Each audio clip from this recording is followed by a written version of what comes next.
La geopolítica es un gran juego de ajedrez donde cada país juega un papel, ya sea de rey, reina o de peón, de fichas negras o blancas. La prensa también juega su papel, es juez, testigo y espectador. Decide quién es el bueno y el malo, decide según su perspectiva o para qué gobierno trabaje, quién hace trampas y quién no. Manipula algunas jugadas y condena otras, siempre beneficiando a los blancos, que en realidad tienen una historia más bien negra. Los simples mortales de este mundo también jugamos nuestro rol, ya que sobre nuestras espaldas que se encuentra el tablero. Si nos levantáramos todos, se acaba el juego. ¿Y tu país qué papel juega? ¿Es de las fichas blancas o negras? ¿Es un peón o es un alfil? ¿O quizás es el rey? Vamos a intentar analizarlo para que tú mismo puedas sacar tus propias conclusiones. Soy Gabriel Bulgakov y ahora mismo te voy a explicar con datos contundentes algunos puntos de la estrategia de la Rusia de Putin en su política exterior. También explicaré por qué Rusia apoya dictaduras como la de Corea del Norte o el socialismo en América Latina, especialmente a Venezuela. Hoy hablaremos de geopolítica y verás por qué es un error que la gente siga midiendo el tablero como antes. O eres capitalista o eres comunista. No amigos, el mundo ya no funciona así. Suscríbete al canal para que puedas entender más sobre geopolítica y de cómo el nuevo orden mundial se va cosiendo de a poco. Recuerda que también me puedes seguir en Instagram. Empecemos.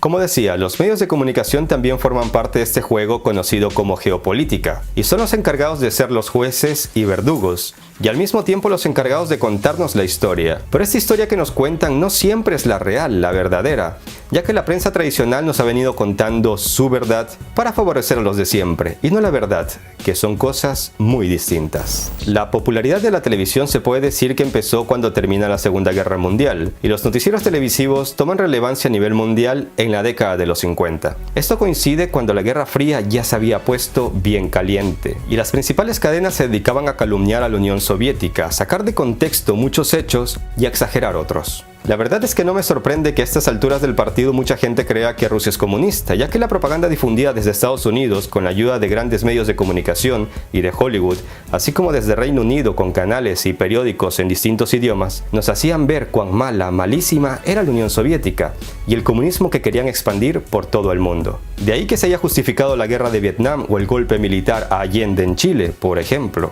Cuando el mundo estuvo a un paso de verse metido en una guerra nuclear con la crisis de los misiles en 1962, seguramente tus padres estaban muy pequeños o en algunos casos no habían ni siquiera nacido. Los reportajes eran un engaño, ocultaban que la Unión Soviética mandó misiles nucleares a Cuba no porque era el malo de la película como lo pinta Hollywood, sino porque Estados Unidos había puesto sus misiles nucleares en Turquía, apuntando directamente hacia el Kremlin. Lo que Moscú hizo fue pedir ayuda a su único amigo y aliado en América, Cuba, para darle a Washington de su propia medicina. Ese hecho los medios lo contaban a medias y claro, con todo el poder mediático occidental, la URSS era el rufián que quería matar al mundo capitalista a punta de bombazos nucleares. No es de sorprenderse que muchos hablen peste de la Unión Soviética y ahora en particular de Rusia, porque no se han documentado lo suficiente para sacar sus propias conclusiones. Porque siguen confiando de medios tradicionales que, valga la redundancia, nos han estado mintiendo tradicionalmente. Por eso bien dice el dicho, es más fácil engañar a alguien que convencerlo de que ha sido engañado. ¿Y tú quién eres? ¿El que se deja engañar tan fácilmente? Tenga cuidado y siga viendo este video. Pero ¿por qué he puesto de titular del video una cosa y empiezo contando otra? Justamente para contar con los dedos de mi mano los amigos con los que se quedó Rusia cuando se desvaneció la Unión Soviética y se acabó la Guerra Fría en 1991. China, Irán, Libia, Cuba y algunos países, no todos, que se formaron cuando se desmembró la Unión Soviética. El resto del mundo ha seguido viendo a Rusia como la mala, especialmente las grandes potencias. Estados Unidos, obviamente, que inyecta su descontento a países como Alemania, Reino Unido, Francia, España, Italia y casi a toda Europa. Casi toda América Latina, hasta hace no mucho, tampoco veía con buenos ojos a Rusia, así como muchos países de Asia tan potentes como Japón. Cuando Internet se hace popular a principios del siglo XXI y la información empieza a globalizarse, también empiezan a salir trapos sucios de estas grandes potencias que nos habían estado ocultando por décadas. El gobierno ruso crea su canal internacional en varios idiomas, Irán hace lo mismo por su cuenta, Venezuela, que había tomado un rumbo socialista con Hugo Chávez, cansado de la prensa de Estados Unidos que contaba su verdad en el continente, decide crear su propia cadena internacional. Y empiezan a salir activistas y hacktivistas y el mundo empieza a abrir los ojos y a darse cuenta que en este mundo el lobo había estado vestido de oveja. El plan estratégico de Putin cuando llega al Kremlin en el 2000 es sencillo de explicar. No hacer enemigos porque ya los tiene de sobra. Y para variar, todos estos son grandes potencias, sino que más bien empieza a invitar a estos países que desconfían de Rusia a hacerse amigos, a que cambien su mentalidad negativa contra Rusia. Pero claro, países europeos que dependen mucho del comercio con Estados Unidos no se deciden y sienten la presión desde Washington. Rusia es mi enemiga, así que también es tu enemigo. Parece que es el mensaje que reciben los países europeos desde Norteamérica. Rusia, que intenta volver a ser grande de nuevo, necesita aliados, y estos son pocos, así que cualquiera que diga directamente que es amigo de Rusia es bienvenida y recibirá su respaldo a nivel mundial. Se da el hecho que Hugo Chávez en Venezuela, o Rafael Correa en Ecuador, o Evo Morales en Bolivia, o Daniel Ortega en Nicaragua, o los Kirchner en Argentina, o Lula y Rousseff en Brasil, marcan su política dando un giro hacia la izquierda, lo que supone que plantan cara a Estados Unidos en el continente y empiezan a dejarlos sin los trozos de pastel, entiéndase recursos, a los que estaban acostumbrados a llevarse de los países latinoamericanos ya casi sin preguntar.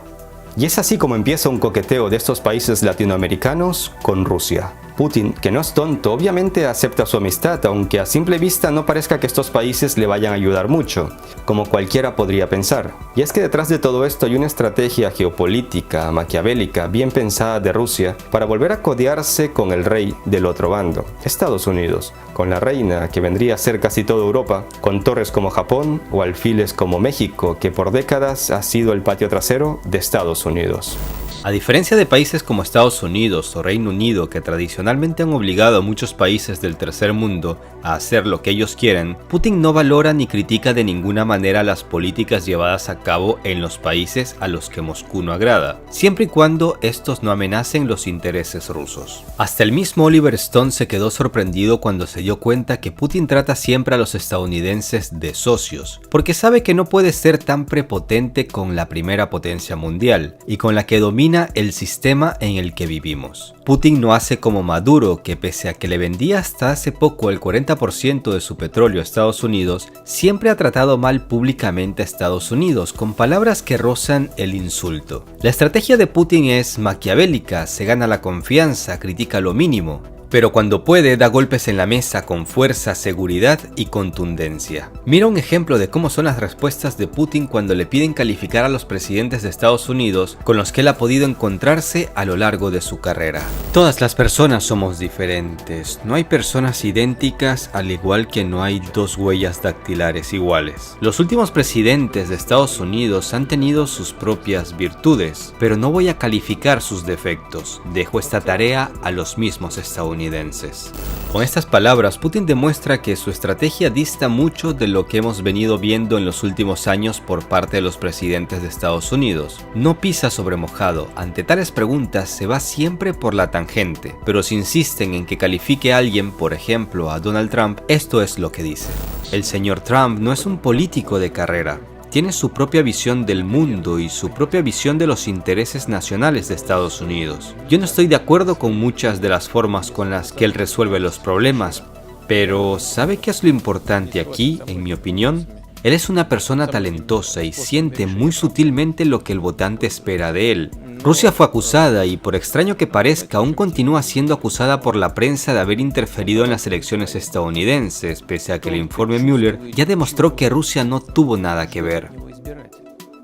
¿Qué fue lo que pasó en Estados Unidos, en mi opinión? El señor Trump, a diferencia de sus oponentes, sintió sutilmente lo que pasaba en la sociedad estadounidense. Sintió sutilmente los cambios dentro de la sociedad estadounidense. Y fue lo que utilizó para ganar las elecciones. Lo que sí me parece curioso es que Putin se atreva a dar declaraciones que se puedan entender como negativas sobre sus aliados. Él, por ejemplo, asegura que en Venezuela se pueden hacer las cosas de otra manera, pero siempre deja claro que la política rusa no es el intervencionismo y que son los ciudadanos del mismo país los que deben decidir el futuro de su patria. Mira cómo contesta el presidente ruso cuando un periodista lo acusa de interferir en Venezuela. ¿Acaso nosotros lideramos las acciones de los rebeldes como hacen algunos países? ¿O acaso nosotros lideramos las acciones del presidente Maduro? Él es el presidente. ¿Por qué debería yo dirigir sus acciones? Él maneja todo. Si lo hace bien o mal, eso ya es otro asunto, pero nosotros no somos nadie para dar algún tipo de calificación. Creo que desde el punto de vista de la economía, en Venezuela se pueden hacer las cosas de otra manera, pero nosotros no nos metemos. La política interna de Venezuela no es asunto nuestro. Hemos invertido varios miles de millones allí, principalmente en el sector petrolero, al igual que han invertido otros países. ¿Por qué ustedes han decidido que todo es culpa de Rusia? Esto no es verdad.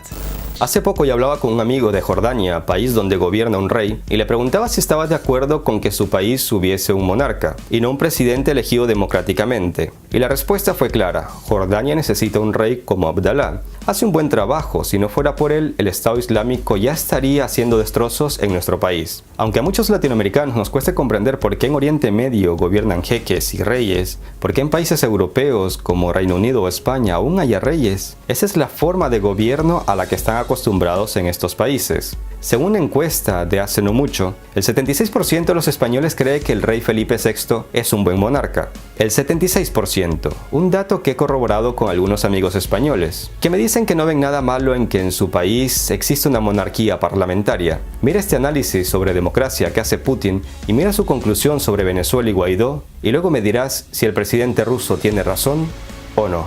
Estamos listos para el cambio de gobierno en cualquier país, incluso en Venezuela, si esto sucede de acuerdo con las normas internas, de acuerdo con las leyes de este país, la Constitución y de acuerdo con la voluntad de la gente de este país. Si en Libia o en Irak no hubiese habido interferencia extranjera, no creo que hubiese colapsado la estabilidad de estos países. Por cierto, hace poco el presidente de Francia resaltó que el modelo estadounidense de democracia difiere mucho al europeo. Y es verdad, no hay un estándar igual de democracia. No lo hay.